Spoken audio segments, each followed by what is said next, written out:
Ladies and gentlemen.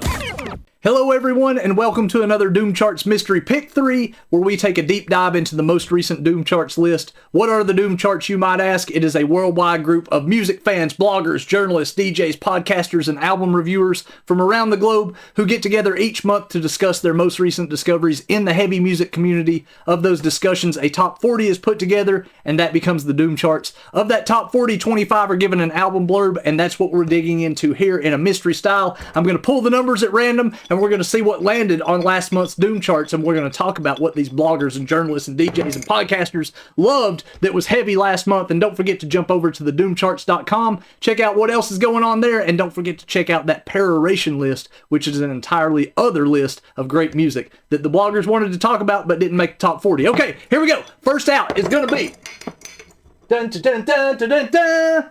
Number 22, The Avenue. That's the place where we all go. Whoa, whoa, yeah.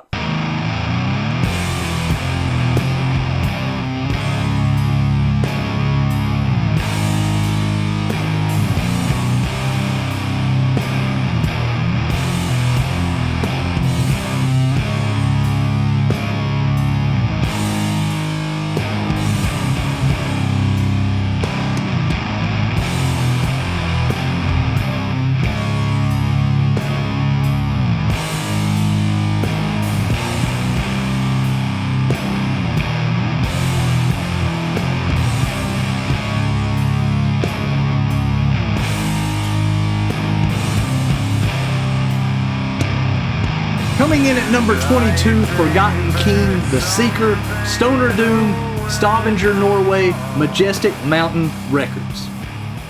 The Seeker shows us that not all who wander are lost, in the debut solo project from the enigmatic Azul Josh, also known of the band Kal-El, hits its mark as a strong, stoner doom-focused offering with a clear narrative streak and unique, dynamic vocals. Forgotten King takes us on an impressively emotive and physically stirring sojourn, giving us an authentic glance at life and existence through Azul's eyes, and as we trek together through a well-trodden and winding tropes of mental health, spirituality, our place in the infinite and the human ego, we are guided by thick, groovy riffs entwined with plaintive, melodic crooning, which erupts into jagged harshness in 4 tracks, aptly entitled Drag. Each of the 6 tracks is a transformative vessel of philosophical self-discovery, while fuzzy atmospherics and crunchy distortion prevail. At the end of this gripping release, we are left with the notion that both the journey and the destination are equally as important in the land of the Forgotten King and on the continuing quest for the enlightenment of our royal pilgrim. Vesper Saturnine, the Doom Oracle, Spectral Ecstasy. There you go. Congratulations to Forgotten King taking that number 22, the Acacia Avenue spot. And congratulations to Vesper for hitting us with a fantastic write-up. There you go. You knew it was coming eventually. We hadn't hit 22 in forever, and these blurbs have been so fancy, we had to have something classy to just knock out this 4th edition of this month. And that's it, people. The Acacia Avenue spot is always a winner. Coming up next is the number 12.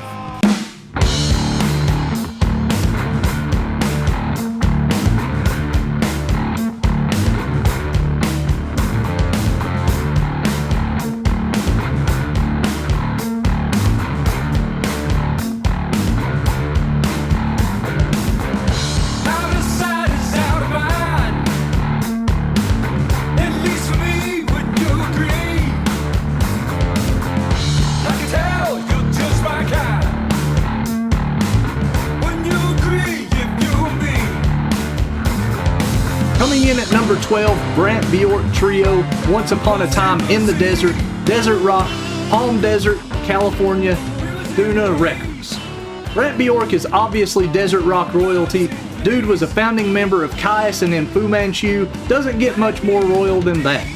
But even with that high status, he does not rest on his laurels, because this dude is busy. There is no slacker in this stoner, as Bjork seems to have something from one of his projects dropping seamlessly every couple of months. There is a stoner live record coming out imminently, and then there is this fun little chill desert rock record, Once Upon a Time in the Desert, under the Brant Bjork Trio moniker.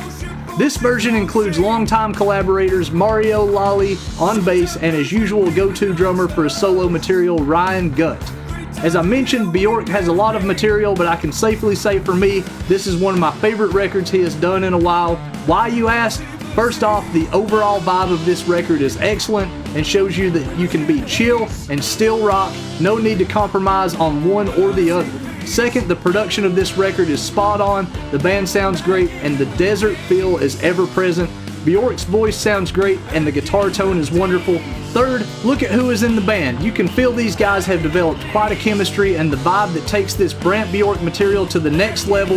Rich Piva, Musopedia of Metal, Fuzz Doom Rip. I absolutely agree with that wholeheartedly. One of my favorites of the month as well, and also one of my favorites of the Brant Bjork material. So I totally agree with that, and it is such a chill, mellow vibe. I love that record. I listened to it over and over and I was just like, man, how did they put it all together in such a tasty way? Way to go, Brant Bjork Trio, getting that number 12 spot, and way to go on that Rich Piva. Perfectly describes that album. Comes from your heart, and I can feel it. I can feel it, people. It's like the desert's raining down on its mellowness. Anyway, you know what I'm saying. Let's find out what's next. Coming up next is gonna be number 21.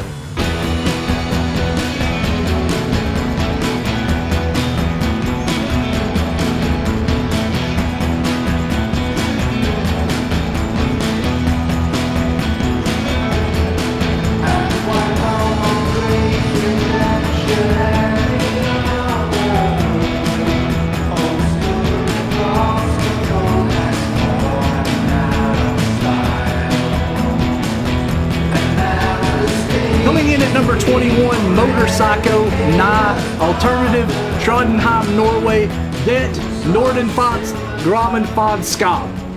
After overstaying their welcome a bit during their extensive forays into prog rock territory, Motorpsycho are back to being their old self again. Previous album, Yay, was a mainly laid-back affair recalling albums like It's a Love Cult and Let Them Eat Cake. The new album, Nye, consists of a collection of songs that didn't fit on the album. But when put together on one, it ironically turns out to be the best album they've put out in quite a while.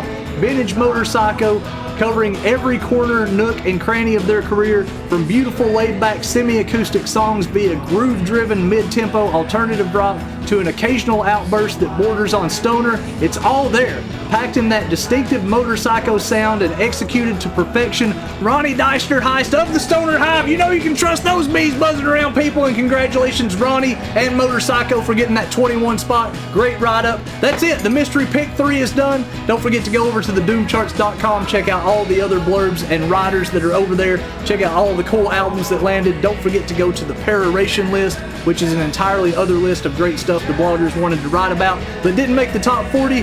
And don't forget, before we close out, we also have the honorary closing out of the Doom Charts Deep Cuts. That's right, people. It's the Cardinal box because it's the Cardinal rule that we want to promote as many people in one shot as we can. Everything that comes out of here was number 26 through 40. Did not get a blurb, but it's going to get a little attention right now. We're going to close out the credits with somebody who is well deserving of such, and that's going to be number 32.